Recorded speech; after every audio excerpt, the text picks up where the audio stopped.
Olá, sejam todos muito bem-vindos a mais um episódio do podcast Fala Gol. É um podcast oferecido pela Copego Cooperativa dos Ginecologistas e Obstetras do Estado do Ceará desde 1991, cuidando do seu cooperado. E faça o seguinte, se você está nos acompanhando pelo canal do YouTube, se inscreve no canal, ativa as notificações, dá um like para o algoritmo do YouTube entender que é um conteúdo relevante e aí propagar para o maior número de pessoas possível.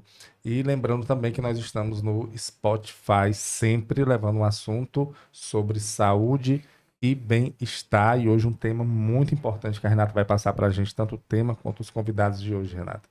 Pronto, os convidados são o Lucas Queiroga, que é fisioterapeuta, e a Fátima Braga, que é presidente da ABRAME, Associação Brasileira de Amiotrofia Espinhal. A gente vai falar sobre AME, atrofia muscular espinhal. Muito obrigado, Renata. AME, atrofia muscular espinhal. Pessoal, muito obrigado pela participação de vocês aqui. Graças, eu que agradeço o convite, o espaço. Tenho certeza que vai ser um momento de muita informação, um momento descontraído. Só quem tem a ganhar é a comunidade AME. Obrigado, viu, Fátima, pela sua presença. Nossa, é um prazer, assim, super obrigada. Eu acho que realmente nós estamos em um momento da AME que quanto mais a gente falar sobre a doença, mais informações a gente está levando, porque é uma doença rara, mas não tão rara assim, né? Então eu acho que vai ser momentos assim maravilhosos. Pronto. O objetivo do podcast é justamente esse. A gente já está com mais de 60 episódios, sempre falando sobre temas, né, de saúde, bem-estar, tentando levar mais informação para a população, porque nesse mundo que a gente vive hoje, com tanto acesso à informação, mas infelizmente nem todas as informações são informações que você tem uma segurança ali, né? Tem muita informação, mas o conteúdo às vezes não é tão seguro assim para você tanto absorver quanto espalhar, né, quanto propagar. E aqui esse espaço é justamente para a gente ter esse momento de dar informações com responsabilidade, com segurança e com pessoas que vivenciam isso, que é o caso de vocês. Então a gente fica muito, muito grato pela presença de vocês em um tema que, particularmente, eu vou tirar muitas dúvidas pessoais, porque eu não tenho um conhecimento muito grande sobre a AME, né? Que a sigla é AME, que é atrofia muscular Espinhal. espinhal, né? Você falou que é uma doença rara, mas não tão rara, Sim. né? Então, como é que está o cenário hoje dessa doença?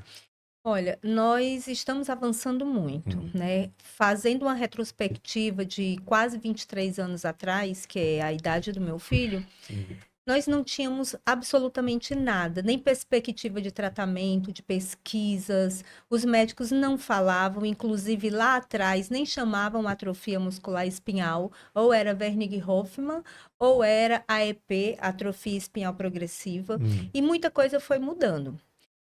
O nosso cenário hoje, nós temos 3 medicamentos incorporados ao SUS. Nós estamos conseguindo fechar o diagnóstico precoce dessas crianças, que isso quer dizer mudar o curso natural da doença. Quanto mais cedo essa criança for diagnosticada e que tem início o seu tratamento, ela vai ter praticamente uma vida normal. Sem limitações que é não andar, não poder se alimentar pela boca, não respirar. Então, a maioria das crianças são traqueostomizadas, usam ventilação mecânica.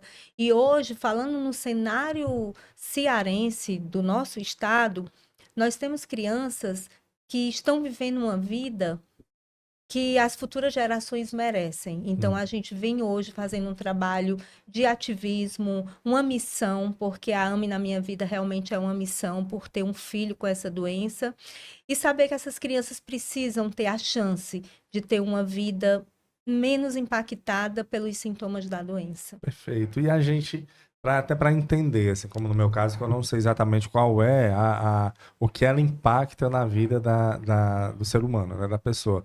Quais são os sintomas? Assim, quando é que você sabe que a criança, né, quando tem a AME, se é na própria gestação você consegue saber, ou quando nasce, e quais são, o impacto que vai ter ali na sua vida? Pronto, a AME ela é uma doença genética, Certo. é importante a gente frisar isso. Então ela é hereditária? Tipo Sim, isso? ela vai passar dos pais para o filho, né? Certo. E o que é que acontece? Ela se dá por conta da deficiência de uma proteína chamada SMN. Essa proteína ela é a que nutre o neurônio motor. Ela é produzida em um gene chamado SMN1. E nas crianças com AMI, nas pessoas com AMI, existe uma mutação em uma estrutura desse gene chamada exon 7. Então, eles não conseguem ter uma produção adequada, uma formação funcional dessa proteína. E aí ela é dividida em 5 tipos. AMI tipo 0, 1, 2, 3 e 4. E essa definição ela está diretamente relacionada ao início dos sintomas. Então, Sim. você vai ter a AMI gestacional, que é a AMI tipo 0. E quais são as características dessa AMI? Vai ser um feto com baixa movimentação. Quando essas crianças nascem, elas já vão ter uma insuficiência respiratória e cardíaca muito severa. Então, elas já vão imediatamente precisar de um suporte ventilatório e elas têm uma tendência a não passar do primeiro mês de vida. Então, infelizmente, nós dizemos que é uma doença incompatível com a vida. Então, ela já lá nos ultrassons, né, de Isso, primeiro, você vai ter uma segundo, terceiro percepção. trimestre, você já começa a Isso. perceber que é uma criança que não se movimenta muito Tem uma baixa movimentação como fetal. era para se movimentar. Exatamente. Nós temos a AMI tipo 1, Né? que é a AMI de maior incidência, né? Os estudos mostram que 60% dos diagnósticos de AMI são de AMI tipo 1. Ela é considerada a forma grave da doença na primeira infância. 65%. 60% dos 60%. diagnósticos de AMI são de AMI tipo 1. É. E aí o que acontece? Esses pacientes, eles vão ter uma propensão a ter problemas respiratórios e motores. Porque qual é a principal característica da doença? É a fraqueza muscular generalizada. Então, essa fraqueza muscular, ela vai trazer acometimentos respiratórios e motores. Então, você perguntou em que momento que eu vou começar a desconfiar da AMI, né? Que meu filho tem AMI. Você vai ter que ficar atento aos marcos do desenvolvimento motor. Então, aquela criança que é mais molinha, mais hipotônica, e O que é hipotônica? é aquela criança mais flácida, mais molinha, que não tem aquela sustentação corporal. Então, Sim. por exemplo, tem uma conduta que está sendo muito utilizada hoje em dia, que é o tummy time. É aquela criança que quando você começa a colocar ela em tummy time, ela não tem uma sustentação da cabecinha. É uma criança que tem um choro mais fraco, que tem uma tosse mais fraca. Você vai perceber que nas amamentações é uma criança que vai ter uma tendência a engasgar. Até o 6º mês de vida, a gente sabe que a criança tem que adquirir a capacidade de sentar. E uma das características da AMI tipo 1 é que esse paciente não vai adquirir a capacidade de sentar sozinho. Como a Fátima falou, isso levando em consideração o curso natural da doença. Então, são crianças que não vão adquirir essa capacidade. Aí você precisa ficar atento, né? Conversar com o pediatra, conversar com o especialista para poder entender o porquê da não aquisição daquele marco motor. Afinal de contas, esses marcos eles foram desenvolvidos e estudados por especialistas e eles têm que ser levados em consideração. Então, não quer dizer que a criança que não vai sentar, aquela criança mais molinha, tem AMI.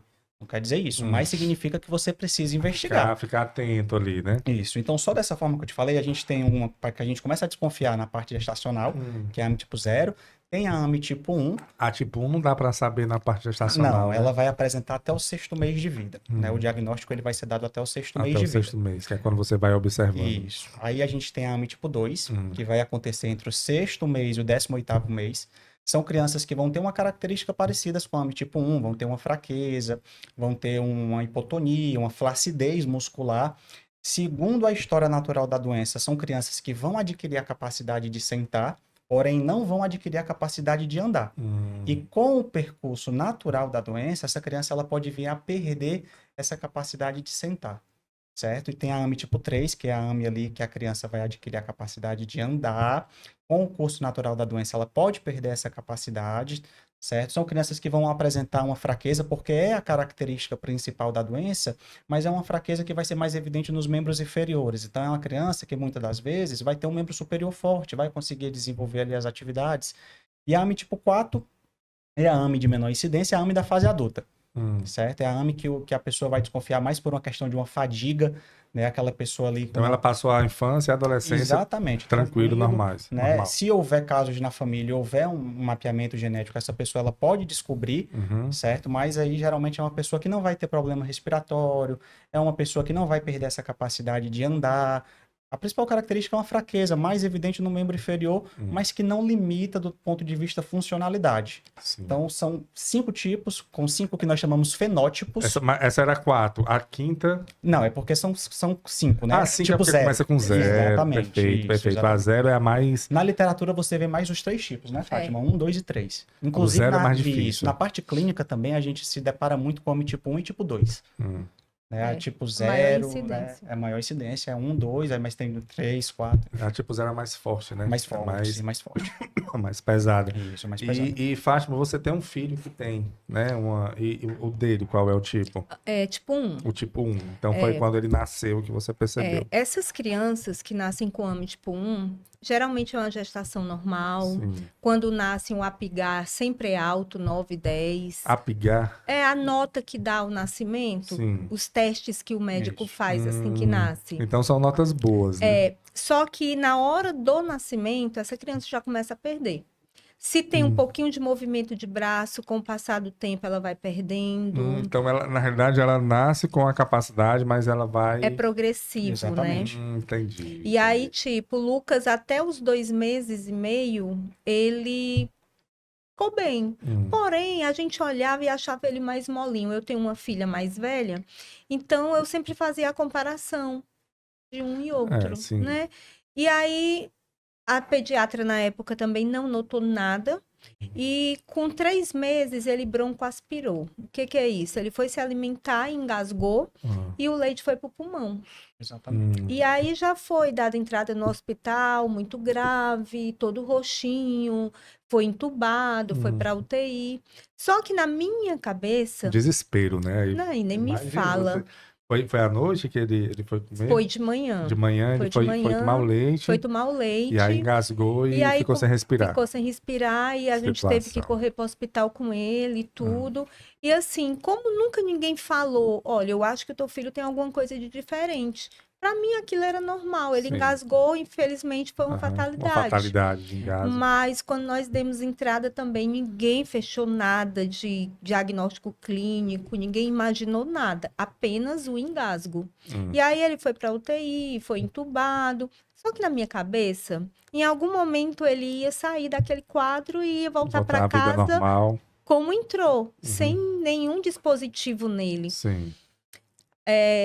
Tratar a pneumonia aspirativa, mas ele não conseguia sair do tubo. Quando tentavam estubar, Ele... passava mal, né? Como se ele tivesse ficado dependente do tubo. E assim, foi uma progressão de várias situações em um curto espaço de tempo. Problemas com plano de saúde, que o paciente é de alta complexidade, o plano não quer atender, inventa 1001 coisa. E até que nós fomos para um hospital público aqui da nossa cidade, foi onde meu filho foi acolhido. Porque eu sou muito defensora do SUS. Sim. E o SUS, ele não tem classe social, ele não tem cor, ele acolhe. Perfeitamente. E meu filho foi expulso do setor privado e foi para um setor público. E aí começou as investigações, chamaram a neurologia, na época a médica olhou e disse, olha, ele tem algo diferente. Mas ele estava entubado ainda? Ele saiu de um hospital para o outro, foi levado de ambulância? Foi de ambulância. Só para você ter ideia, o Lucas estava tão grave que os hospitais são próximos. A ambulância parou umas 5 vezes, porque ele passava muito mal. Meu Deus. E era uma madrugada. Né? A gente foi convidada a se retirar, literalmente. E aí a gente começou a ver aquele cansaço absurdo, uma intubação que ele sofreu muito com essa intubação. Então, da entrada do hospital, com 5 meses, 2 meses depois, ele entrou com 3. Então, ele com 5 meses teve que fazer uma traqueostomia, que é aquele furinho no pescoço. No pescoço, sim. Então, eu posso lhe dizer que o meu filho, ele começou a respirar por aparelhos desde os 3 meses de vida. E até hoje ele continua respirando por aparelhos. Então vamos lá. Ele, por esse engasgo, ele foi para UTI, teve essa mudança de hospital e ele precisando de uma respiração mecânica. Isso. Suporte ventilatório. E isso, com 5 meses, ele fez essa... Tráqueo.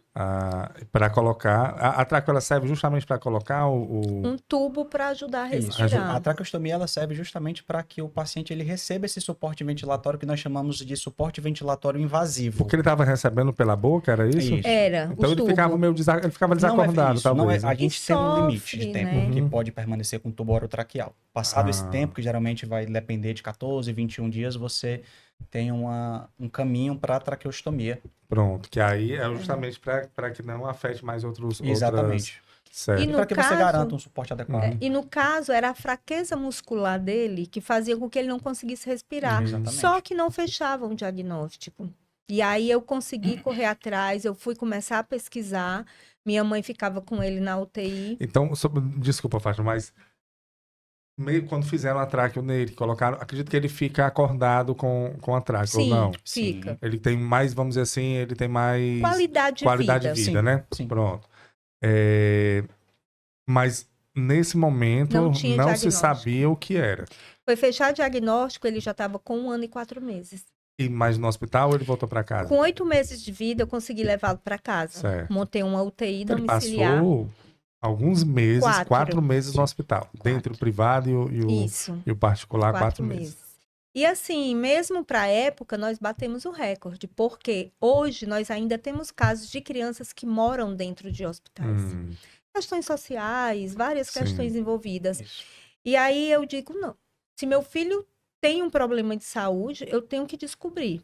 E aí a gente fez alguns exames, mas não dava compatível, porque o exame não era realmente o escolhido. É como eu disse anteriormente, ninguém falava sobre atrofia muscular espinhal. Uhum. Só dizia que ele tinha alguma coisa que iam investigar. E aí, quando ele estava em casa, aí eu fui, né, correr atrás para fazer os exames, e a gente conseguiu fazer um exame genético. E aí deu atrofia muscular espinhal. Então já existia, a doença ela já existia. Sim, já existia. E aí o pouco de movimentos que ele tinha, porque aí eu olho as fotos para fazer comparações, ele levantava o bracinho, ele conseguia olhar um pouquinho de lado, mas era assim, nítido que de noite para amanhecer o dia, ele já tinha perdido alguma coisa. Em vez dele progredindo, ele ia regredindo. Que é né? o que o Lucas falou, os marcos motores, Não ele são regredia. Exato. E aí eu digo, não.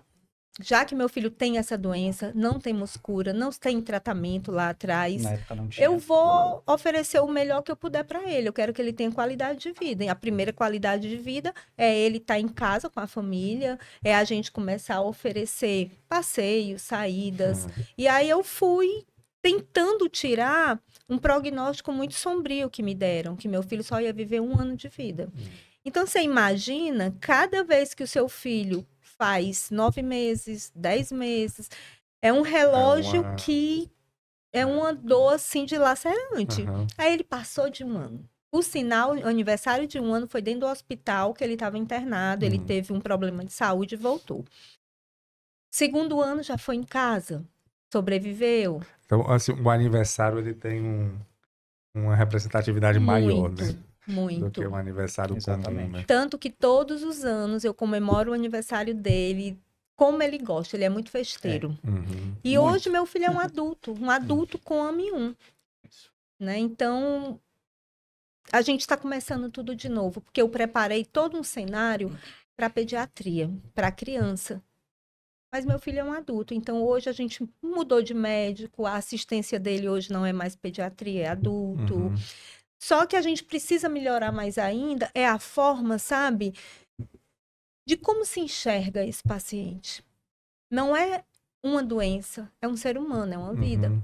Então, esse é o nosso trabalho enquanto instituição, enquanto Abrame.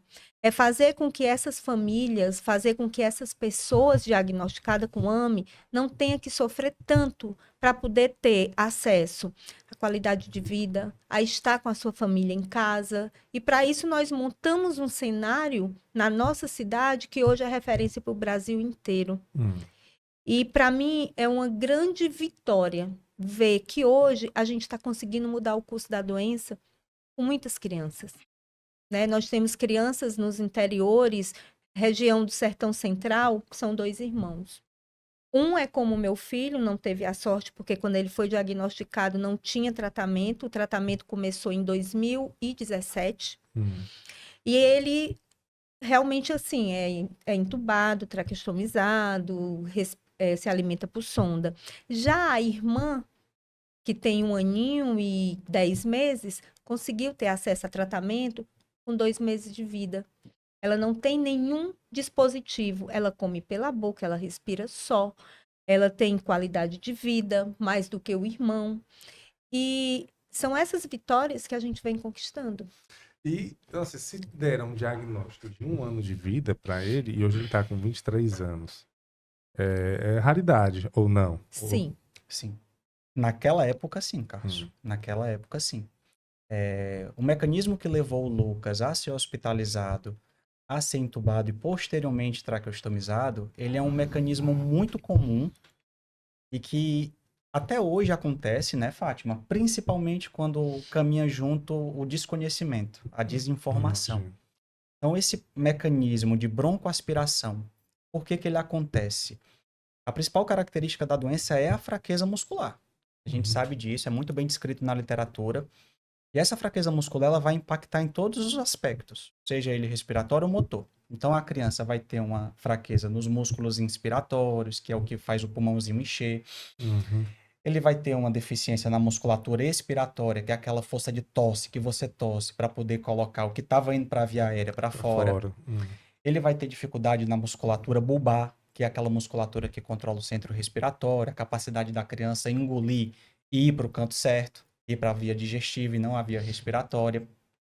E lá atrás, no momento do Lucas, eu acredito que a Fátima pode falar melhor isso, mas era uma via de regra você traqueostomizar o paciente com AMI tipo 1.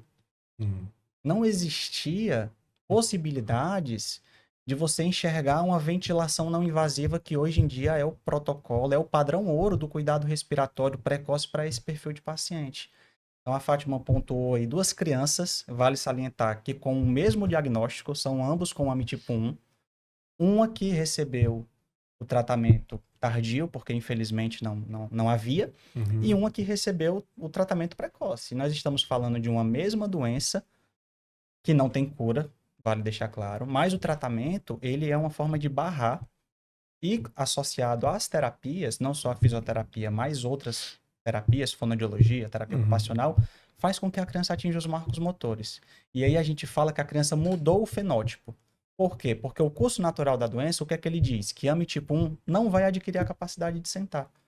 Mas se é uma criança que teve o diagnóstico precoce e ela começou as medicações no período que tem que começar, ela tem uma grande chance de mudar esse fenótipo e passar a ser uma criança que senta, que adquire a capacidade de sentar E sozinha. aí, sentando, assim, vai desencadeando outras vitórias, acredito eu, né? Ou não? Hoje, nós temos casos de paciente com AMI tipo 1 e AMI tipo 2, a literatura fala que podem vir a deambular com auxílio de dispositivos. Certo? O quê? Auxílio de dispositivos. Sim. O andador, por exemplo. Aham. Aí você precisa levar em consideração. Você perguntou, senta, tem a capacidade de andar? Nem sempre. Né? Nem sempre. Você vai ter que entender qual é a individualidade da criança, quais são as características fisiopatológicas. E a marcha, ela é levada em consideração em que aspecto? É uma marcha livre? É uma marcha com auxílio de um dispositivo, um andador? É uma marcha terapêutica que a criança vai andar com um profissional que vai proporcionar ali aquele exercício? Então você precisa levar em consideração isso.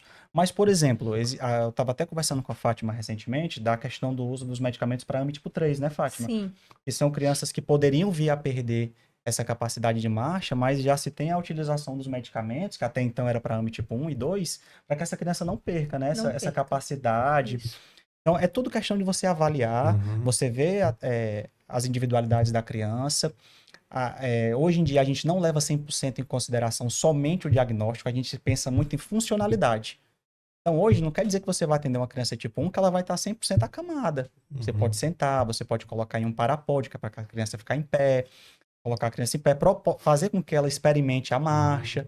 Então, né, antigamente ficava-se muito preso nisso. Qual é o diagnóstico? É AMI tipo 1. Então, a gente está preso nisso. AMI tipo 2, está preso naquilo. Hoje, não. Hoje, a gente leva em consideração a funcionalidade. Tem, assim, porque pelo que eu estou percebendo, existe hoje um tratamento, assim, não, Sim. a doença não é curada, né? Não é curada, mas você pode ter uma qualidade de vida Sim. bem superior ao que tinha há alguns anos atrás. O seu filho, ele não teve esse tratamento desde o início, porque não havia, não tinha conhecimento, então ele tem hoje 23 anos. Isso. Tem outros adultos que tem AMI nessa idade, conseguiram chegar com nessa AMI idade? tipo 1, nós temos já com 17 anos, Ele é o mais velho, 16. então. Ele é o mais velho. Do Brasil é o mais Do velho. Brasil, é o mais velho é do o mais Brasil. velho. Olha aí. E aí ele começou a fazer tratamento com medicamento há 5 anos atrás. Adquiriu alguns movimentos Isso, de ombro.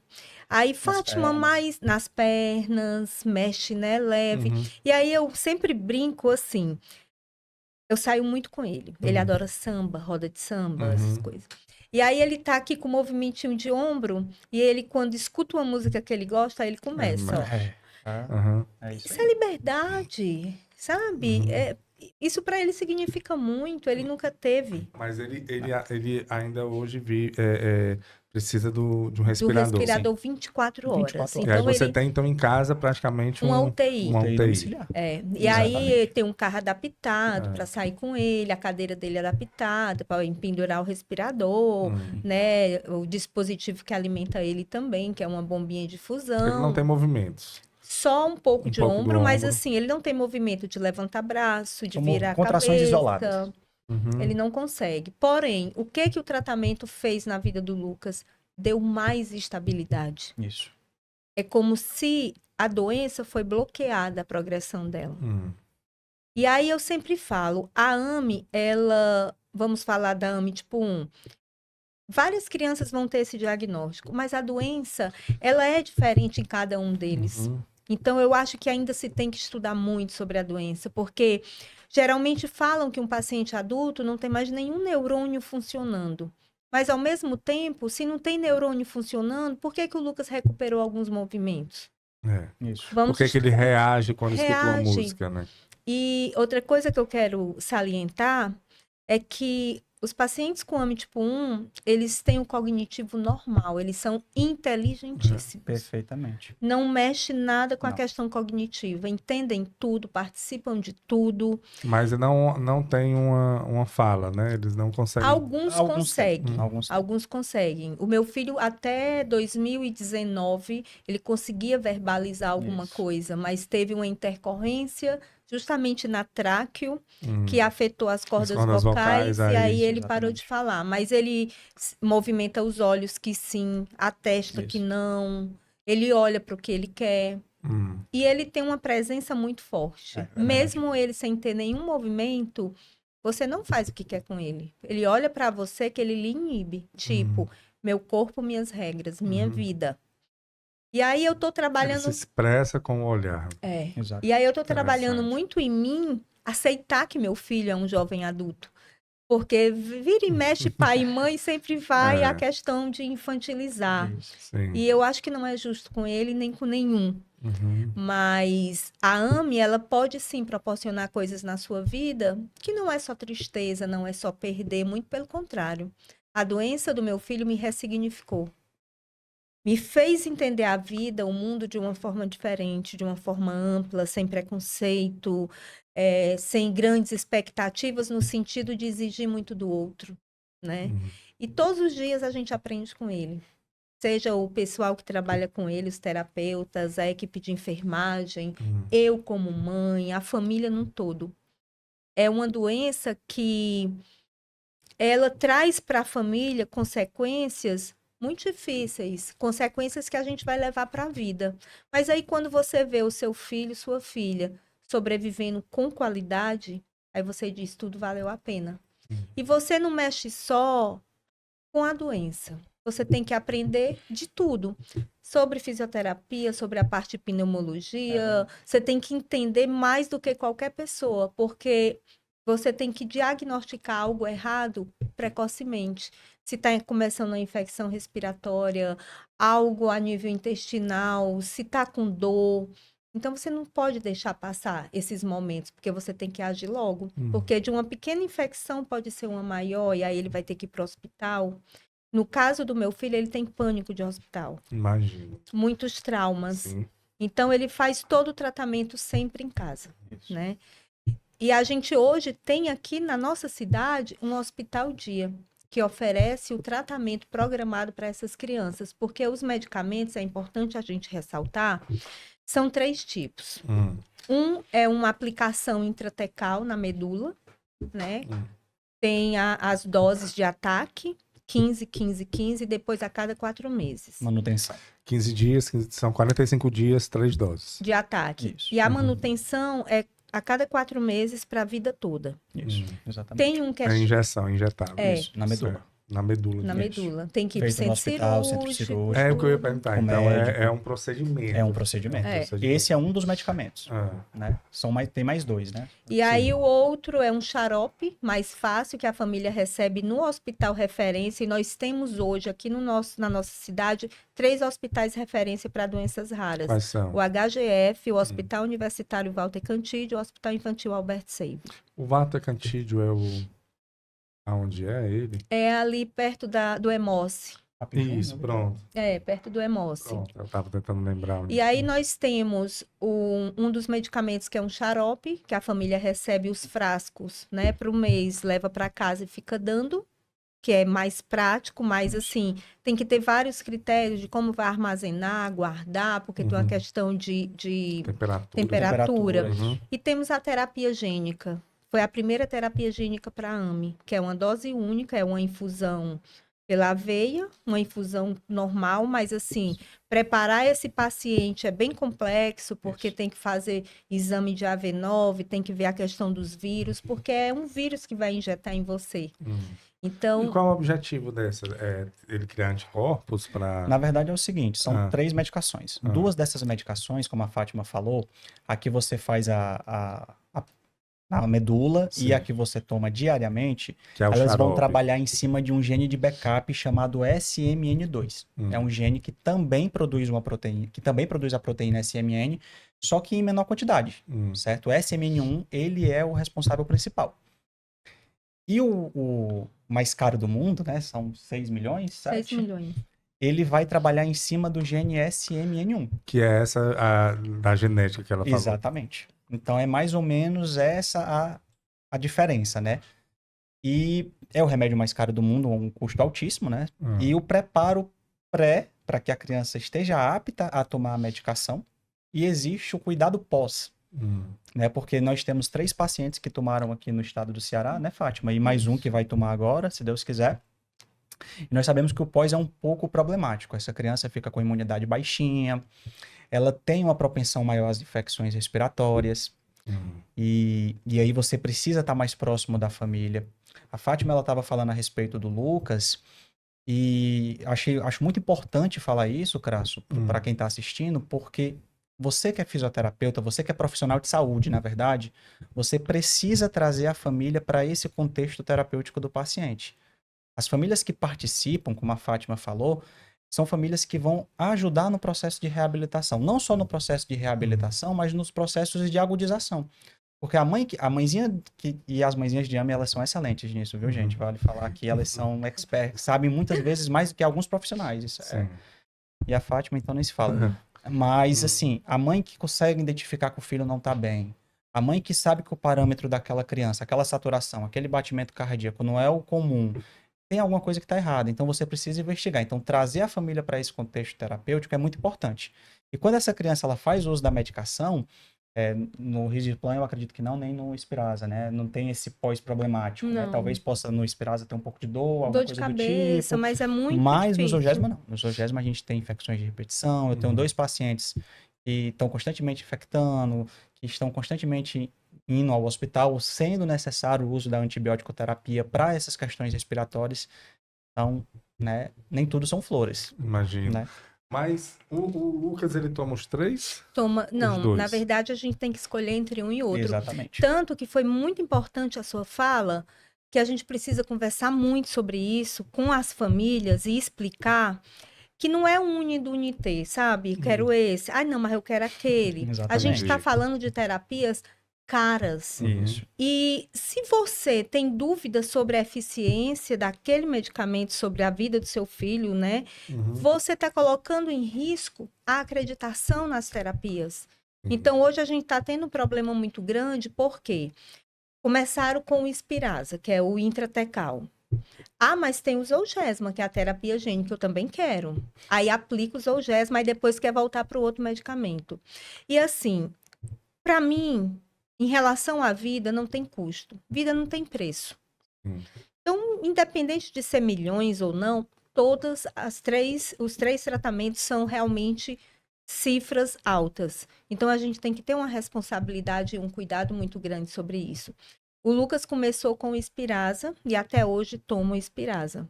Até porque É o injetado. é o injetável. Na medula. A cada 4 meses, a gente vai para o hospital, ele faz a aplicação, passa 1 horinha deitado reto e volta para casa. Não Sim. precisa de internação Uhum. hospitalar.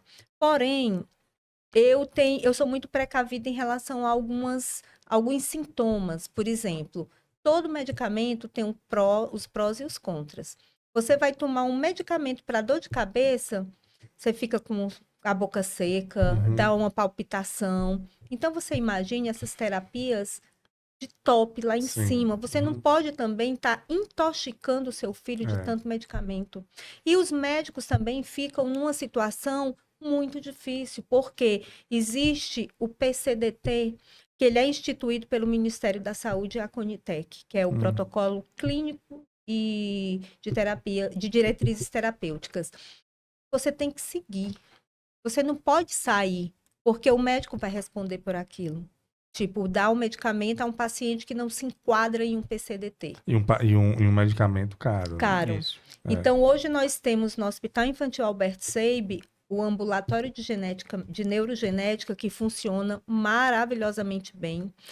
Nós conseguimos ser portas abertas às quartas-feiras. O médico de qualquer cidade, né, qualquer município, se ele notar que o paciente dele tem algum sintoma que pode ser AME ou uma outra doença rara, pode mandar para o SEIB sem marcar a consulta, ele vai ser recebido, ele vai ser assistido. Temos hoje uma parceria muito grande com alguns laboratórios que disponibilizam o exame para fazer, que é o teste genético para diagnosticar cedo. Temos aqui no nosso estado um projeto de lei que foi aprovado, mas infelizmente ainda não foi sancionado pelo governador. E a gente entende que se nós colocarmos a AME no teste do pezinho, quantas vidas serão salvas? Muitas, né? Muitas. E falando de uma doença E tem- que tem tratamento. Mas assim, uma pergunta bem leiga, mas tem como colocar, se no teste do pezinho já Sim. saiu um diagnóstico de... Nós temos uma lei federal que Ah. foi aprovada em 2001. A AME está para ser implementada no Programa Nacional de Triagem Neonatal, ela seria a 5ª doença. Nós estamos em 2024, praticamente no meio do ano. Ainda não foi efetivada. Então, a gente vem fazendo uma luta nacional, né? Eu faço parte do Universo Coletivo AME, que é uma coalizão de associações que trabalham com a AME, para que a gente possa, em Brasília, fazer com que o Ministério da Saúde entenda a urgência de efetivar a AME no Programa Nacional de Triagem Neonatal. Alguns estados tomaram a frente e fizeram de forma individual.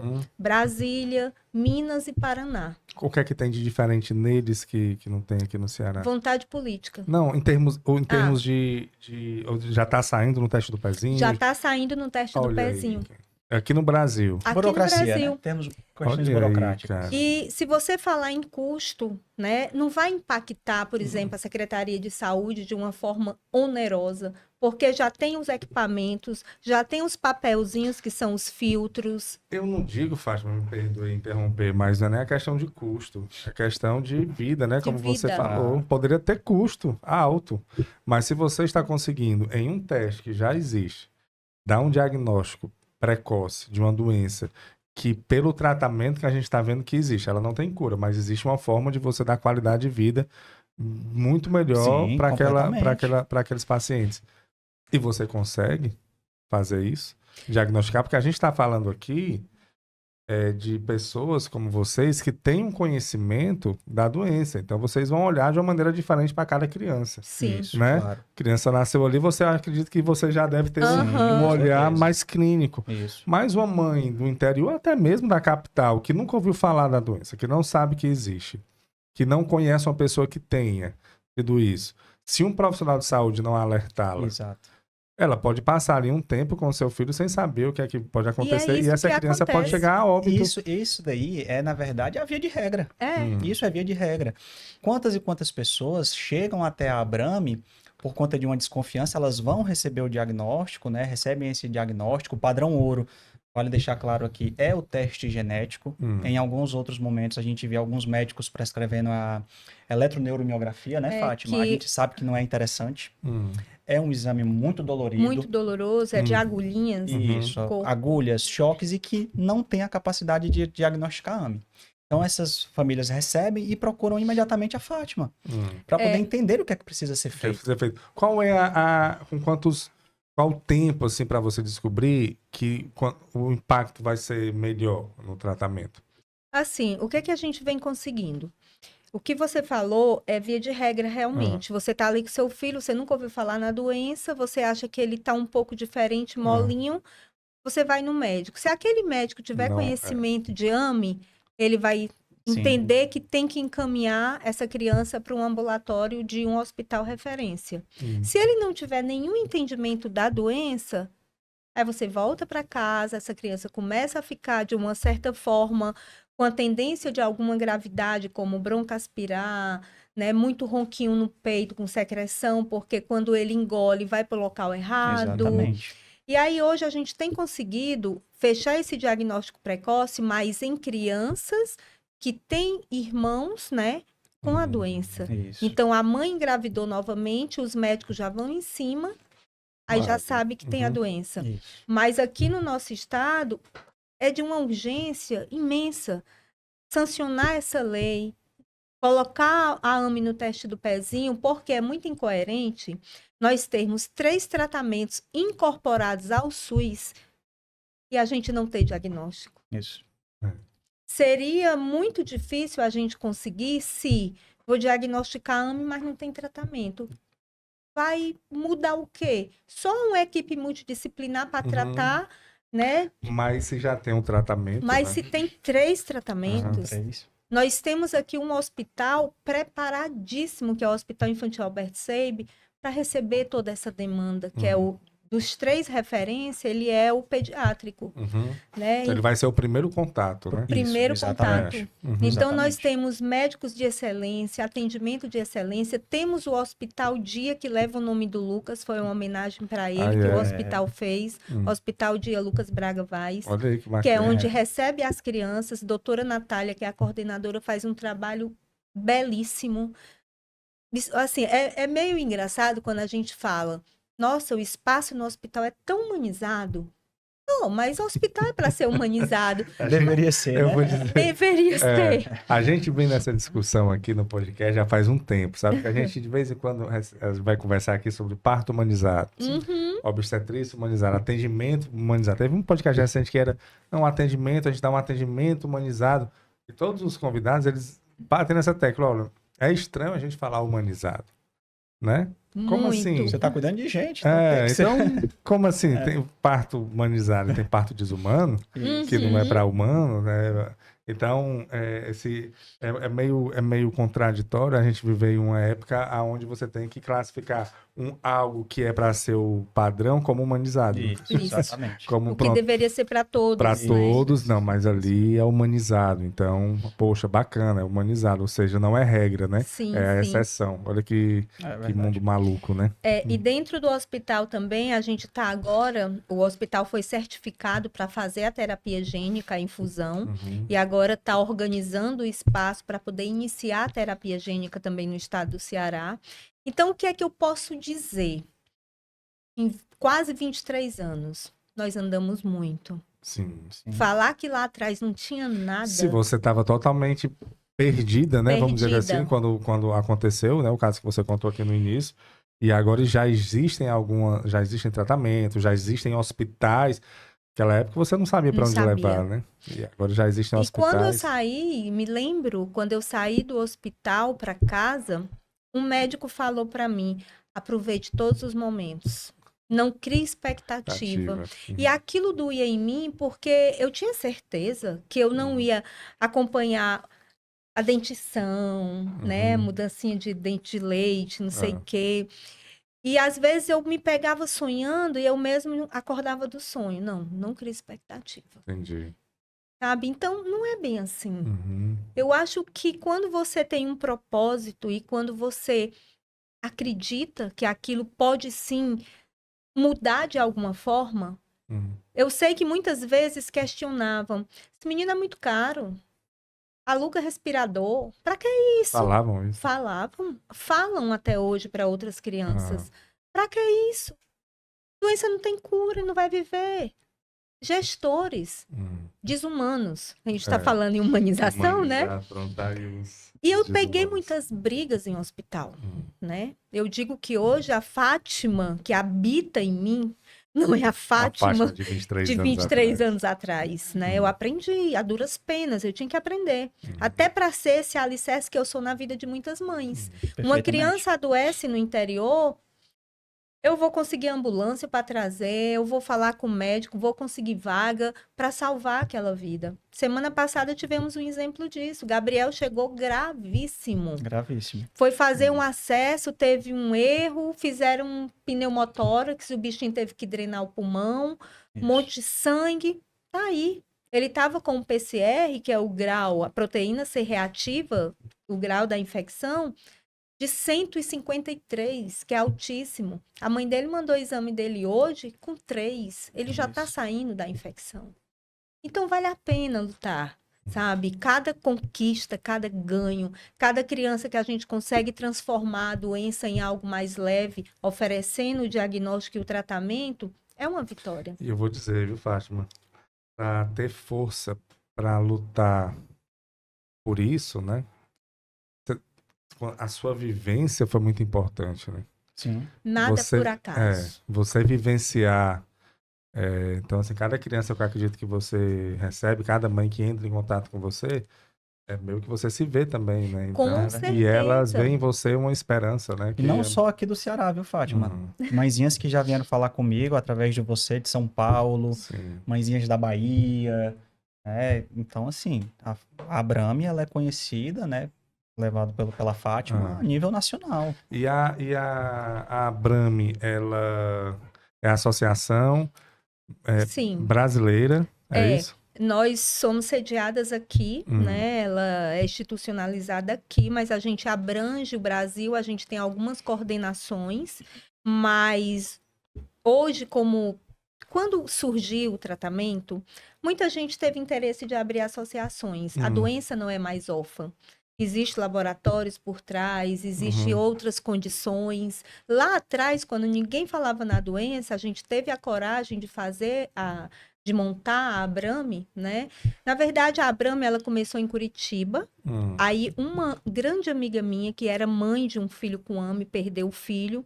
Ela disse, amiga, eu não vou mais ficar com a Abrame, eu vou acabar. E eu estava querendo iniciar aqui, porque a gente já estava sendo cobrada, porque tinha que organizar. Sim.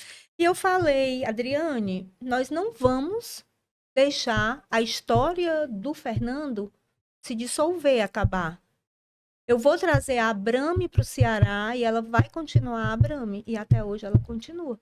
Porque são muitas histórias, são muitas vivências. A gente não apaga a história de um por causa de outro. E o papel da Abrame? Assim, diretamente, o que é que ela faz com os pacientes? Pronto, hoje nós temos vários projetos, a gente, fraldas, insumos, que são materiais, a gente dá para essas crianças que são mais carentes e que estão em internação domiciliar. Em 2007, eu e uma outra mãe que tem um filho também com AME, nós nos reunimos e fomos atrás de padrinhos políticos para a gente poder iniciar o mesmo programa de internação domiciliar que um plano de saúde tem aqui em Fortaleza, nós queríamos pelo SUS. Então, desde 2007 existe o PAVD, que é um programa do SEIB. 2007? 2007. Olha aí. Existe esse programa que leva as crianças para casa em internação domiciliar. Então, lá atrás, a gente montava as UTIs, a gente, né, dava todos os insumos, porque o SUS dá, mas tem limitações. E a gente começou a ver que essas crianças, por ter a inteligência preservada, precisavam estudar. Então, há 17 anos, a gente tem o Projeto Escola Abrame, onde a gente alfabetiza esses pacientes em casa e no hospital. É um trabalho belíssimo, lindíssimo. E o apoio às mães, essa história de ninguém solta a mão de ninguém, né? Eu sou 24 horas, meu telefone ligado para as famílias, para os pacientes. E E é um acolhimento muito bacana. Então, a gente tem algumas ajudas, né? Beach Park ajuda há mais de 15 anos com fraldas. A gente tem a ajuda de amigos que conhecem o programa. Então, assim, eu sempre falo, vou montar uma UTI para uma criança ir para casa. Aí eu ligo para uma amiga, e tu dá a cama, tu dá a central de ar, tu paga a pintura. E aí a gente vem conseguindo nos ajudar, né? Então, quando a criança está em casa, a gente começa a mostrar que essa criança está bem. E eu não posso deixar de ressaltar aqui uma ajuda muito importante que a Abrame teve, da rede de farmácias Pague Menos. Tem a corrida Pague Menos? Sim. Eu recebi o convite por intermédio de pais de um outro paciente e nos convidaram para fazer parte da corrida. E nós viajamos o Brasil inteiro falando sobre atrofia muscular espinhal. E uma época que não tinha nem tratamento. Então, nós fomos em todas as regiões do Brasil, nós conseguíamos movimentar famílias em todos esses estados falando sobre atrofia muscular espinhal. Então, foi muito importante esse apoio de levar comunicação, informação e unir essas famílias. Então, eu serei eternamente grata. Claro. Esse ano vai ter corrida em novembro, a gente sempre participa, né? É um grande parceiro da Abrame. E eu acho que é a questão mesmo da informação. Claro. Porque a informação transforma. Com certeza. E existem uns tratamentos médicos, né? Assim como vocês falaram, Sim. que você vê ali o que mais se adequa, né, a cada criança. Mas também tem o tratamento fisioterapêutico, né? Que você... Exato. Elas precisam de um acompanhamento sempre. Como é que seria? Pronto. A fisioterapia ela vai atuar em cima da grande questão que é a fraqueza muscular, como eu falei no início. Então, a fraqueza muscular ela vai trazer consequências motoras e respiratórias. O fisioterapeuta vai trabalhar nessas duas vertentes. Então, por exemplo, a criança com AME, principalmente crianças de AME tipo 1 e de AME tipo 2, elas têm uma propensão a ter um maior número de infecções respiratórias. Criança com AME tipo 1, mais do que AME tipo 2. Por quê? É todo o contexto, né? Então, assim, existe uma fraqueza da musculatura respiratória de forma geral, musculatura inspiratória, musculatura expiratória, musculatura bulbar. E aí essas crianças vão ter essas infecções, na maioria das vezes, por broncoaspiração. Então, o fisioterapeuta que atua na parte respiratória, ele vai ter que ter esse cuidado de trabalhar na parte da oxigenação daquela criança, de trabalhar em cima da manutenção das capacidades ventilatórias, na prevenção das deformidades da caixa torácica, porque imagine que todo o nosso corpo é músculo, né? O tórax ele é composto por músculos e nas crianças com AME, por exemplo, existe uma fraqueza de um conjunto muscular que nós chamamos de intercostais. São músculos que ficam aqui entre as costelas que auxiliam nessa expansão. Então as crianças com AME têm uma deficiência, uma fraqueza nessa musculatura e o diafragma, mesmo sendo fraco também, ele acaba se sobressaindo. Então, a criança tem uma respiração que nós chamamos de paradoxal, respiração diafragmática, que é mais com a barriguinha. Então, elas adotam uma condição chamada tórax em sino, que é um tórax mais fininho na parte de cima e mais cheinho na parte de baixo. Então, o fisioterapeuta vai atuar até nessa área, porque através dos cuidados respiratórios e do cuidado motor, você vai modelando aquele tórax, deixando o pulmão bem expandido, né, para aquela criança ter uma boa capacidade respiratória. Quando a criança tem uma tendência a ser secretiva, né, por conta dessas broncoaspirações, por conta dessa disfagia, que é uma capacidade reduzida de engolir, né? Sim. Então, o fisioterapeuta vai trabalhar para deixar o pulmão limpinho, as vias aéreas superiores limpinhas. Então, é esse o objetivo. Desde que idade começa esse... Desde que recebe o diagnóstico. Desde o diagnóstico já dá para fazer o trabalho com o fisioterapeuta. Já dá para fazer o trabalho e deve ser feito. E dura aí, acredito que a vida toda da pessoa. A vida toda, a vida toda. E quanto maior for o grau de comprometimento da criança, maior a proximidade com o fisioterapeuta. Então, a depender de como seja a criança, você vai atuar de acordo com as necessidades. A gente também trabalha na parte motora, né? Então, tem crianças que têm uma movimentação reduzida, né? Como crianças com AME tipo 1 que não tiveram acesso à medicação de forma precoce. Então, a gente precisa trabalhar em cima da prevenção das deformidades. Eu falei da parte respiratória, que tem esse cuidado com o manejo respiratório, indicar na hora correta se aquela criança vai precisar fazer um uso de suporte ventilatório. Hoje nós sabemos que criança com AMI tipo 1, ela não precisa ser traqueostomizada. Isso ficou no passado. A gente pode trabalhar com ventilação não invasiva. Como é a não invasiva? A não invasiva é geralmente assim, é nariz e boca, mas a gente sabe, né? Os estudos mostram que a máscarazinha nasal, ela é padrão ouro. Lembra a máscara de aerosol, Aerosol, digamos era o que assim. eu ia falar. Exatamente. E aí sim. você vai manter aquela criança com a capacidade ventilatória adequada. E é Você mais vai mobilidade dela. né? Isso, mais qualidade de vida. Porque uma traqueostomia, ela torna o paciente mais suscetível à infecção, porque é um corpo estranho. Então, aquele paciente, ele pode colonizar bactéria ali naquela região. E a alimentação? Porque se respiração Muito importante também. já tem, você está falando aí, já tem um problema. Imagina, mas você engolir, você Pronto. fazer a digestão, porque é músculo também, Exatamente. né? Tem algum problema? Com certeza, né? Ah, Então, assim, precisa ter o acompanhamento do fonoaudiólogo, que é o profissional que vai acompanhar essa parte da disfagia, que é justamente essa capacidade de deglutir.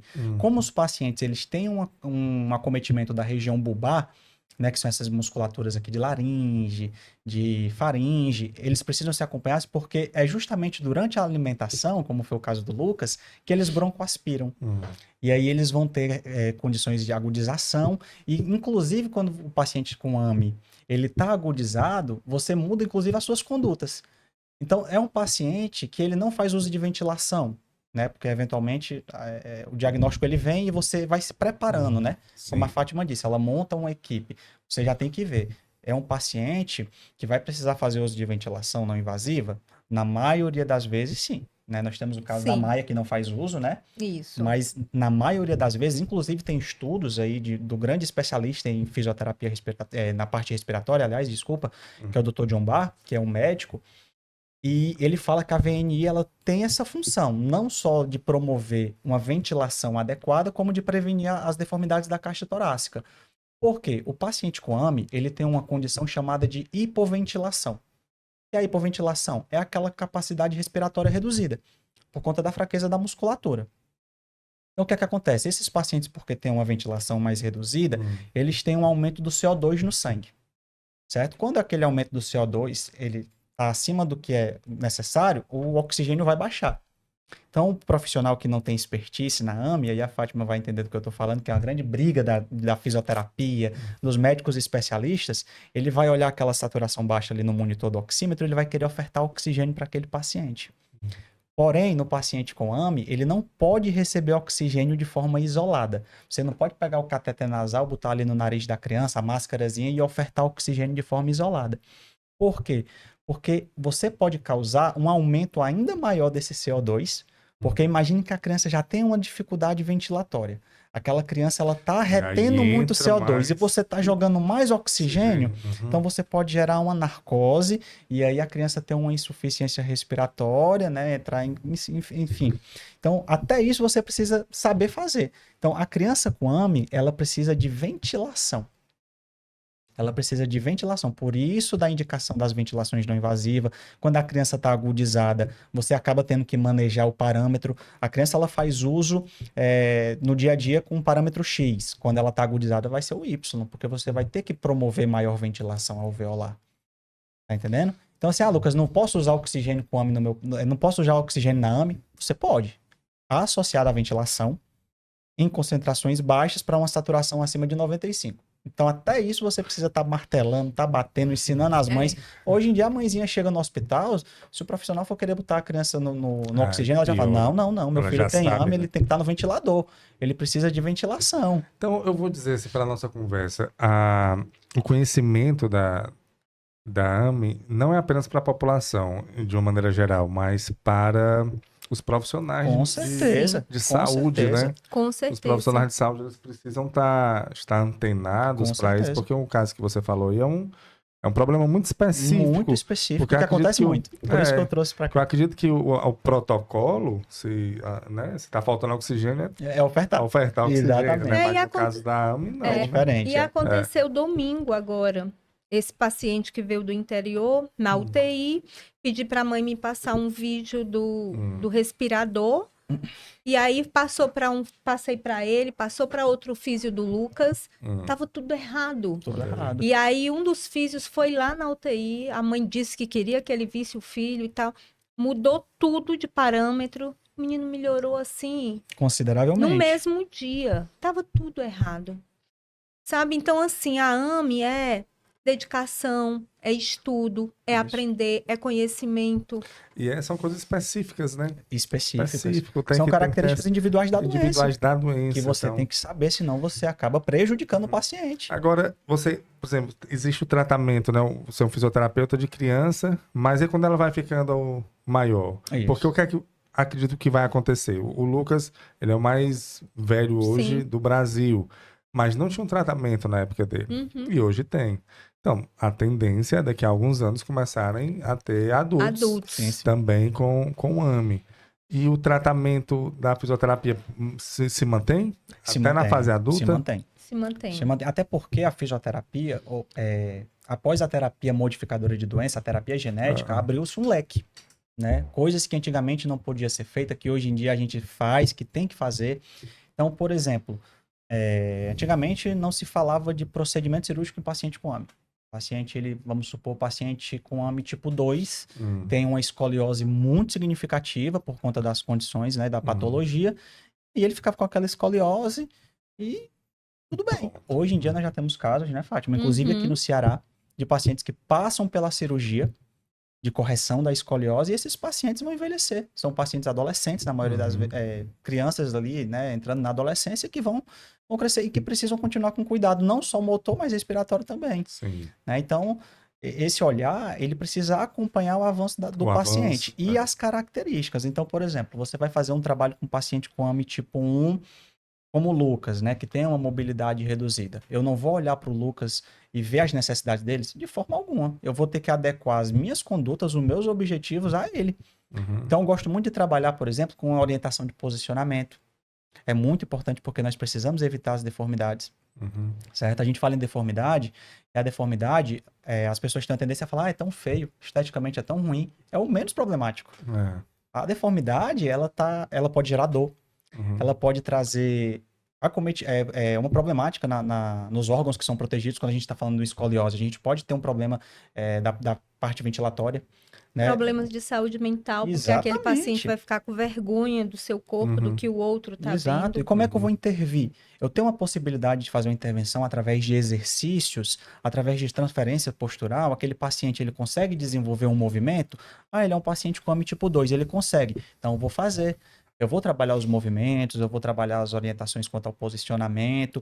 Aquele paciente ele não consegue, ele é mais restrito. Então a gente vai trabalhar com as mobilizações passivas, vai trabalhar com os alongamentos, orientando a família a forma correta de posicionar na cama, posicionar na cadeira. A Fátima, ela sabe muito bem disso. O Lucas tem 23 anos e você vê que a escoliose que o Lucas tem, ele tem, porque é uma coisa que acaba acontecendo, principalmente durante o estirão de crescimento, mas é super controlada. Super controlada por quê? Porque ela sabe da importância do posicionamento e não é de hoje, né, Fátima? Não. É importante. Claro. E o melhor dos cenários, né? Assim, com o tratamento que está tendo hoje, me veio essa dúvida. Vocês falaram que a pessoa, assim, com a medicação, a pessoa consegue andar, aliás, consegue sentar, né? Isso, precisa ser avaliado. Precisa ser avaliado e tudo. Mas tem algum caso de que um paciente conseguiu andar, se locomover, mesmo com ajuda, Sim. E permaneceu, assim, com a medicação e com a fisioterapia, Sim. e falou... Sim. Pronto. Como é que é o melhor do cenário? Aqui no Brasil, tem uma criança em Recife, a Laura. Sim. A mãe já tinha uma filha com AME, né? E engravidou. Sim. E aí a médica da criança disse, vamos logo fazer esse teste intrauterino. Sim. Isso. Descobriu que a menina tinha AME. Na época, esse medicamento, o Zolgensma, terapia gênica, estava sendo desenvolvido nos Estados Unidos. Sim. Abriram testes clínicos e a médica inscreveu essa criança. A Laura. Sim. Laura foi para Boston com 1 mês e pouco de vida. Com 2 meses, ela iniciou o tratamento de terapia gênica. Laura corre, come pela boca. Outro dia, a Estefânia, que é a mãe dela... Quantos anos hoje é ela? Laura tem 5. 5 anos. 5 anos. Ela subindo uma grade de ferro e tá fazendo balé, que era o sonho dela. E fala... Normal. E eu, quando falo andar, não é andar com ajuda, andar Ela corre, devagar. você falou que ela corre. Normal. Ela tem uma vida normal. Por quê? Quanto mais cedo iniciar, você bloqueia a progressão da doença. E você falou que ele não afeta o lado cognitivo. Não. Então ela tem uma... Inteligentíssima. Inteligentíssima, Laura. E tem outros casos. Porém, o que difere a terapia gênica de paciente para paciente? Quando o paciente está dentro da bula em relação à idade, você vê um retorno muito positivo. Exatamente. Quando aquela mãe tem consciência que o filho já extrapolou a idade do medicamento, mas mesmo assim ela quer dar, e eu entendo que ela quer salvar a vida, ela só quer o bem para o filho, mas essa criança já não tem Ela não tanto consegue absorver da maneira que era para ser. tudo que o médico... Então tem que ser mais... Até quantos meses o medicamento tem que ser Olha, eu ministrado? eu fui para Madrid a convite do laboratório do medicamento. Várias associações do mundo inteiro foram para entender essa terapia gênica. E eu me lembro que o pesquisador que descobriu esse medicamento, que investiu anos, ele disse que de 0 a 6 meses é o X da questão para você ver todos os avanços de uma criança normal tendo AME. Mas só que hoje é até os 2 anos, né? O laboratório fez as pesquisas, então a gente vê que algumas crianças têm ganho, outras nem tanto. Isso, Então, exatamente. assim, o professor não entendi, mas é de 0 a 6 meses o medicamento faria efeito positivo. Agora é de 0 a 2 anos, é isso? Aí agora ele faz um efeito mais lento, a gente não vê a O olho. melhor mesmo é nos primeiros meses. Nos primeiros Sempre meses. é porque a gente está Melhor. falando de uma doença progressiva que os neurônios vão morrendo, né? Então Então você combate ali logo no Exatamente, início. tem cara. uma redução mínima. Tanto que o PCDT do Ministério da Saúde é para crianças assintomáticas. Antes da doença, apareceu os Claro. sintomas. Porque depois... Exatamente. Então a Laura tem uma vida normal. Normalíssimo. Agora e é sim, linda Cássio, demais. precisa haver também um olhar clínico do fisioterapeuta. Porque, por exemplo, eu tenho uma criança com AME tipo 1 que recebeu o diagnóstico precoce, está fazendo o tratamento, e aí eu vou realizar o atendimento, vou fazer a avaliação. Faço a avaliação respiratória, que tem componentes, faço a avaliação motora. A fisioterapia ela tem um aliado, quando bem utilizado, muito grande, que são a prescrição dos dispositivos auxiliares. E eu quero falar aqui em especial das órteses. Então, assim, as órteses, quando bem prescritas, elas vão auxiliar muito para que esse paciente consiga desenvolver determinadas atividades.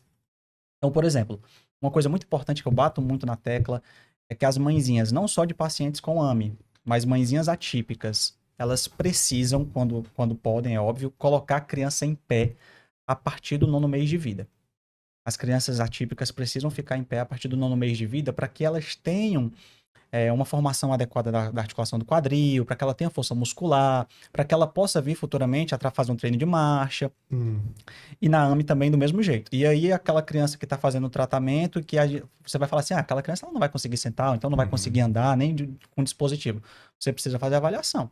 Então, a prescrição de órtese, né? Tem as órtesezinhas do pezinho, da região ali do tornozelo, né? Então, você vai avaliar a criança e você já sabe que ela tem uma propensão a ter encurtamento. Você já começa a orientar a família. Olha, vamos participar, fazer os alongamentos, né? Você vai fazer a avaliação, vou prescrever uma órtese. Qual vai ser a órtese? Depende da criança. Você vai fazer lá a avaliação do ângulo ali do calcânio. Você vai prescrever uma palmilha, uma órtese chamada SMO, uma órtese AFO. Para quê? Preparando aquela criança para que ela possa trabalhar em cima dos marcos motores. O meu objetivo é esse. A criança não consegue sentar, mas eu vou trabalhar com ela sentada. O meu objetivo é que ela passe a conseguir. Ela não está fazendo a terapia genética. Essa fase, né? Exatamente. Aí, e outra coisa muito importante que eu falo para as mãezinhas, ela fala assim, Lucas, mas quando é que eu vou atrás de órtese? O mais rápido possível. Por quê? Porque a órtese, ela é um dispositivo que vai auxiliar em algumas coisas. Mas em que, principalmente? Alinhamento biomecânico, que para a criança com AME é muito importante. Alinhar aquela criança, porque as posturas viciosas vão fazer com que ela tenha as deformidades. São as posturas, o mau posicionamento, na hora de dormir. Pelo que eu entendi, ela tem que estar sempre sendo estimulada, Exatamente. E sendo cuidado. É um cuidado 24 horas. Então, você vai prescrever. A órtese, depois que você tem a deformidade, a órtese não vai corrigir. Mas Infelizmente. ela faz com que você não tenha. Né? Exatamente, ela vai trabalhar em cima da prevenção, associada a outras condutas. E a órtese também ela vai auxiliar na aquisição de novas habilidades, para facilitar uma habilidade. Então, eu vou colocar aquela órtese naquela criança para ajudar ela a sentar, para ajudar a fazer uma transferência do sentado para o em pé, do em pé para uma futura marcha. Ah, Lucas, ela não vai andar porque ela tem tipo 1, mas e se eu prescrever um andador adequado para aquela criança? Será que ela não vai ter futuramente a capacidade de andar? Durante a terapia, numa esteira portátil, suspensa, será que ela não vai conseguir andar? Tem muito benefício. Você precisa orientar e ter esse olhar clínico. Prescrever a conduta certa na hora certa vai mudar completamente o resultado, a qualidade de né? vida. O Exatamente. resultado. E é um trabalho conjunto da fisioterapia com a medicação e a Sim. família, né? Com E a certeza. família é a chave do tratamento. Vocês têm um dado, tipo, existe esse levantamento de quantas pessoas são acometidas por essa doença hoje no Brasil? Ano passado, as últimas informações eram entre 5.300 pessoas a 6.000. A incidência é 1 a cada 10 mil nascidos A vivos. cada 10.000. Só que se você for em cima da incidência, esse número é muito maior. Mas Sim. aonde estão esses pacientes? Onde não tem acesso a médico, tem uma criança E deitada aí morre, né? E aí morre. Exatamente. E não entra na estatística. não entra na estatística. Em uma doença Entendi. que tem E tratamento. aí o Lucas, ele falou um ponto que essa criança com diagnóstico precoce, tratamento, ele vai chegar à vida adulta. Vai chegar à vida adulta. E a gente não tem, no país inteiro, nenhuma assistência para essas mães adoecidas, com a saúde mental abalada, Imagino. porque nem toda mãe aceita um diagnóstico desse bem. Nem toda família, não digo Nem nem toda só, família. toda família tem Muda tem, completamente o contexto e não familiar. tem estrutura, às vezes financeira e Isso. mental, né? E muitas vezes Para conseguir lidar com a E situação. muitas vezes são mães solo, mesmo casadas são mães solo, porque cuidam só. Uhum. E essa mãe muitas vezes não tem como ir, eu sempre falo, no ginecologista, que é o médico que as mulheres precisam estar indo sempre. Uhum. Elas não têm como ir, porque elas cuidam 24 horas dos filhos. E isso é muito doloroso para a gente, é algo muito difícil que eu luto, que eu bato na tecla para cuidar dessas mães. Sim. Então, a gente tem mães novinhas que tá dentro de um hospital com um filho diagnosticado com AME, que foi tudo muito novo para ela. A doença do filho, a ventilação não invasiva, Isso. os profissionais de saúde não tão humanizados como deveriam. Uhum. E ela me liga, eu vou embora daqui, eu vou pegar o meu filho, eu vou embora, eu não vou ficar aqui. E aí eu tenho que aconselhar, conversar. Aí você procura um psicólogo naquela unidade, são 2 psicólogos para o hospital inteiro. É muito... Muito complexo. É muito... São coisas assim que você não consegue entender, né? Primeiro eu não entendi, até agora a gente conversando aqui, e vocês falam da Laura, aí, né, que é uma criança aqui de 5 anos e tá aí falando e correndo, subindo as coisas lá. Sim. Né? E por que é que esse diagnóstico não entra no teste do pezinho? É algo chega que... a ser um absurdo. Não dá para entender. O governador sabe disso? Assim, não é uma lei que foi já aprovada? Foi já aprovada. O que é que falta ele assinar? É assinar, só sancionar. Foi só aprovada isso. quando? Nós estamos em 2024, foi aprovada em 2021. 2021, 3 3 anos. de luta. Tá certo que esse novo Tá governo 2 tá há anos. 2 anos, né? Então era no governo anterior. Mas é a mesma Mas coisa. foram a continuação, né? Isso. Então é chegar lá e a Secretaria de Saúde, não tem como falar com a Secretaria de Saúde? Sim, a gente tem uma relação muito boa, né, em relação a isso, em relação às crianças com AME, e ela já se colocou à disposição para marcar a doutora Tânia Mara para conversar, inclusive, com a primeira-dama, que é uma pessoa sensível, que tem aí vários projetos com crianças, e entender a nossa dor. A gente só quer que as crianças sejam diagnosticadas precocemente para diminuir a dor, a progressão da doença e iniciar tratamento. Leve o exemplo da Laura. Eu acho Sim.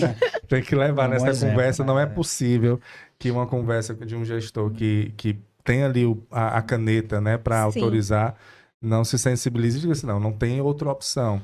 Se existe um tratamento que, sendo diagnosticado cedo, com alguns meses, a criança tomando a medicação e começando o tratamento, ela vai ter uma vida. E o impacto para os cofres públicos vai ser menor, né? Com Futuramente. certeza, você Então, imagina é o que algo, se gasta com a financeiramente, criança. financeiramente Internação compensa. domiciliar, Exatamente. equipamentos alugados. Já que tem, Fátima e Lucas, hospitais públicos hoje que recebem, né, Isso. crianças e adolescentes nessa situação e tem um custo para isso. Existe um custo, né? Sim, Um com custo certeza. financeiro para os cofres públicos para isso. Então, você falar que, a grosso modo, cortar o mal pela raiz, né? Se você acabar, não deixar isso proliferar, você economiza lá na frente também. Com Falando certeza. só em termos financeiros, já é um ganho. Você E em falando termos que sociais, aí nem se fala. Nem se fala. uma vaga de UTI, quanto que não se gasta, né? Então, uma criança que foi sendo- tratada rapidamente... Aí fale com ela, não é E possível, sendo não tem... que nós temos um medicamento incorporado ao SUS. Exato. O Estado não iria gastar nem com medicamento, era só dar o teste do o SUS, pezinho. né? O SUS que Tá, manda. Sabe? Assim, às vezes Não, falta um pouco de inteligência. Porque não, mas você não pensar... conversou com ela É, ainda não, né? Conversei já, conversou com já ela? conversei. E foi o que ela disse? Ela disse que ia tentar marcar uma agenda com a primeira-dama. Inclusive, Quando foi ontem isso? mesmo foi em março, Em março, a gente está em maio. maio, né? Vai. Em maio. Vai lá de novo. Doutora Tânia. Tânia, vamos receber aqui, porque para conversar, né? Eu acredito que não existe, não existe, claro, uma burocracia Sim. que não depende de uma pessoa específica, isso a gente entende. O Estado é um órgão Sim. grande, né? Mas vamos colocar aí sensibilizar e que o governador tome a frente também, né? Acredito Claro. que vindo de cima se resolve fácil, né? Com É certeza. E a ele que tem a gente. caneta, né? E assim, já que se fala tanto em saúde para as crianças, fome zero, as crianças com fome precisam ser vistas. Tudo, cara. Sim. Sabe? Não, é uma tem- doença muito cruel. Muito cruel demais. cruel. Você falando aí, Fátima, eu vou dizer. A gente tem que ser muito grato pelas pequenas coisas da vida, Sim, né? com Porque ver aí o certeza. seu filho com 23 anos passando por tudo que ele passou nessa vida Sim. e vai para um samba e consegue mexer o ombro E ele uma tá vitória. feliz. e tá feliz. É. Adora. Né? Então, é algo que é aquela coisa que você só valoriza quando você perde, né? Perde, com E a gente certeza. tem tantas bênçãos na nossa vida até para lutar por outras pessoas, né? Sim, Sim. com Até certeza. você ter condições de lutar por outras pessoas que não têm essas condições, isso já é já é muito gratificante e já é Muito. para você realmente se sentir muito grato pela vida. E o papel de vocês, né, que trabalham com isso diariamente, é importantíssimo para não deixar que outras pessoas passem por isso. Sabe, se existe hoje a possibilidade, né, de você minimizar isso para o futuro, para as gerações futuras, é agora, né? Isso. Fazendo esse trabalho que vocês estão fazendo. Eu acho, assim, eu fico muito... Eu me sinto orgulhoso até de saber que na sociedade existem pessoas assim, porque a gente vive num mundo hoje tão complicado, rapaz, tão assim, tão cheio de mazelas, tão cheio Muito. de problemas realmente mentais mesmo. Eu acho que as pessoas hoje estão doentes mentalmente, sabe? Doentes. Mentalmente. Verdade.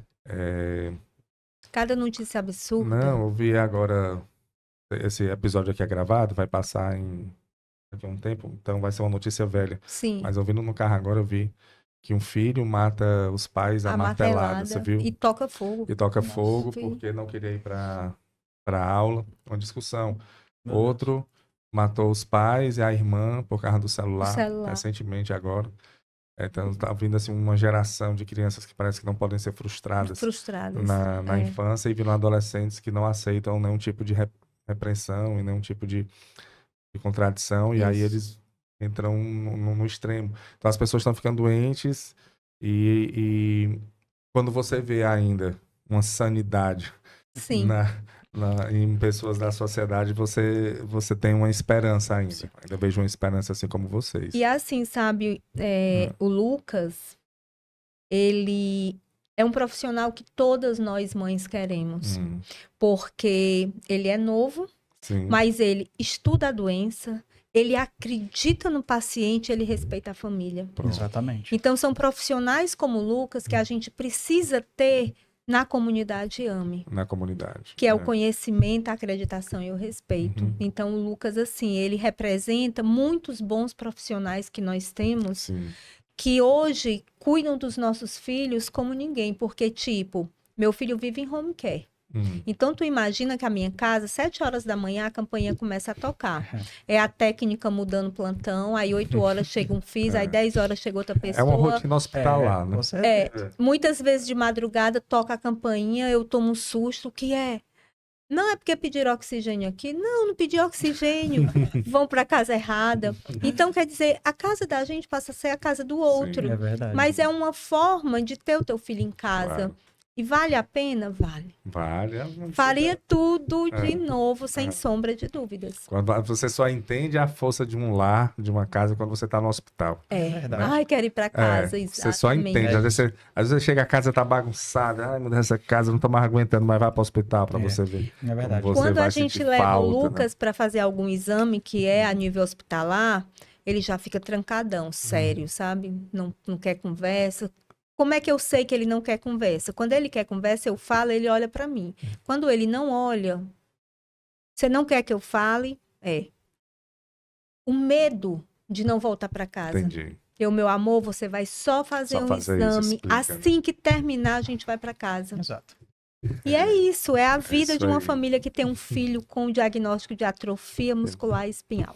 Pois, pessoal, eu queria agradecer muito a presença de vocês. A gente está se caminhando pro final. Tem muita coisa para falar ainda. É a gente muita passaria- coisa, é muita coisa. Passaríamos aqui o dia passaria todo muito conversando. tempo, mas a gente tem um tempo. Mas eu queria deixar as redes sociais de vocês, Sim, que hoje a gente vê, né, que as redes sociais são um canal de comunicação Sim, sim. onde você consegue proliferar mais as Sim. informações, né? Queria que a Renata deixasse aí, por gentileza. Pronto, o Instagram do Lucas é dr_Lucas Queiroga. E o da Fátima é Fátima_Braga CE. É isso? e o da Abrame é _ Abrame @Ame Brasil. Não, underline Abrame _Ame Brasil. Ah, certo. Underline. Renata, procura aí, por gentileza, que aí a gente... Pronto, é Abrame_Ame Brasil. Ame Brasil. Isso É. mesmo. Pronto, a gente vai deixar aqui também, certo? Para as Excelente. pessoas seguirem, entender que existe, né?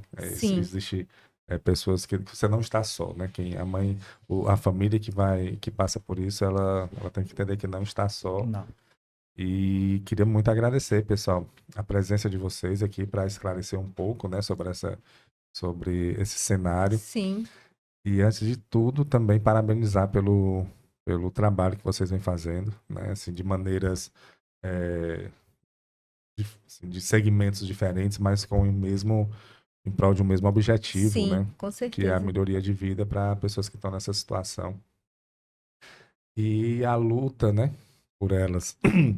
E dizer, Fátima, que não desista, não. Vá de novo lá na Secretaria de Saúde.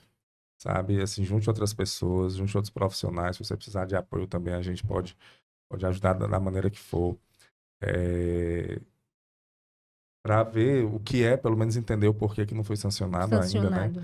Porque acredito que é vida, né? Claro, É vida, com tudo que é certeza. vida não tem preço, né? Como Exatamente. você E o falou. governador já teve contato com o Lucas, porque tem alguns É. eventos lá no Palácio que o Lucas ele é muito social, então a Sim. gente vai para todo lugar. O Lucas tem título de eleitor, ele vota desde os 16 anos. E o governador já viu como Sim. é difícil ter AME e tá em todos os lugares. Uhum. Então, dessa forma, a gente tenta sensibilizar. Claro, a gente vê essa tragédia que está tendo lá no Rio Grande do Sul e as pessoas mobilizadas para salvar vidas, né, lá e a AME, se não olhada de uma maneira séria, é uma tragédia É uma também, tragédia. que acontece em algumas famílias, né? Muitas famílias, Muitas. Se famílias, você for não levar é em uma coisa consideração a pouca. incidência, não É. é Falou pouca, em não. 6.000 pessoas, Isso. numa estatística que nem todos estão, Nem né? todos estão incluídos isso. Então é uma tragédia que acontece que poderia estar minimizada, né? Que Isso. poderia estar sendo evitada. No Poderia nosso estar sendo censo evitada. nem se fala em AME, nem se Uhum. fala em doenças raras. Uhum. Então, realmente, quando uma criança vai a óbito, como é que vai saber, né? Como É vai verdade. saber? É verdade. Geralmente, alguns atestados de óbitos que, infelizmente, tem esses momentos que eu tenho que dar assistência quando a gente Claro. perde, causa do óbito. Não é atrofia muscular espinhal, é Insuficiência pneumonia, respiratória, É o que- não sei pneumonia, quê. sim. Entendi. É como se fosse uma coisa que foi o que causou ali, mas na realidade O diagnóstico. entendi. A doença de base não A é doença levada de em base não é levada consideração. em consideração. É. Aí a criança Foge das foge estatísticas. das Isso. estatísticas. Exatamente. Outro ponto para bater, viu? Muito importante. Outro ponto importante também para colocar isso nas estatísticas. Rapaz, tudo. Eu não vi nenhuma mudança social que não começou com uma luta, É. sabe? É isso. Porque as pessoas têm uma mania de... É histórico isso. Tá na zona de conforto ali, É. né?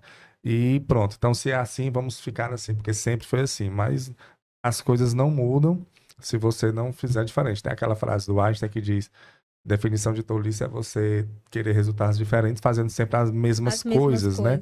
Não faz sentido. Então, Isso. é chegar para os gestores que estão aí, diga-se de passagem, representando a gente, Sim. né? Eles não estão lá fazendo um favor, que fique claro, é uma representação da sociedade. Existe uma parcela significativa da população que precisa desse olhar diferenciado e precisa que o Estado olhe de uma maneira correta, né? Sim. Existem dados científicos, existem exemplos, existem pessoas que vivenciam isso, que estão dizendo, olha, a gente precisa fazer isso, e aí o Estado tem apenas que acolher. Claro, com Né? certeza. Ele tem apenas que acolher, não é um favor, não é uma obrigação, na realidade. Mas eu acredito que persistindo Vamos você conseguir. consegue. Vamos sim. Vamos sim. E eu estou aqui na luta também. Para esse pessoal, muito obrigado. É isso. Viu? Muito obrigada. Obrigado, agradecemos. Fátima. Obrigado, Lucas. Vamos disseminar a palavra, né? É. Vamos passar à frente e futuramente a gente pode chamar vocês aqui, Vai ser um prazer. Será um prazer. conversar de novo quando ela estiver sancionada. Olha aí. Olha aí, Pra maravilha. gente isso. explicar, né? O pessoal agora tá no teste do pezinho Fica lá. aqui. Você cobre que tá lá, você vai saber, e é importante por causa disso. E Isso. aconteceu, tá aqui a medicação, E aonde nós procurar, temos o como saber. laboratório do Estado, o LACEN. Então, sabe, tem tudo Tudo na mão. vai dar certo. Esse ano vai sair. Tem muito Vai. estudo, muito especialista, é só acolher e fazer o que fazer o que tem está que sendo orientado. É só deixar o curso, né? Assim, Isso, é só exatamente. deixar a coisa acontecer.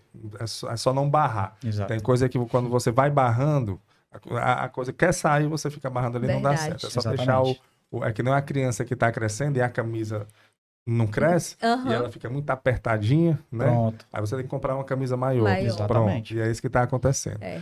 Pois é, isso, pessoal, mais uma vez, muito obrigado. Você que nos acompanhou também, muito obrigado. Isso foi mais um episódio do podcast Fala Gol. É um podcast oferecido pela Copego, Cooperativa dos Ginecologistas e Obstetras do Estado do Ceará.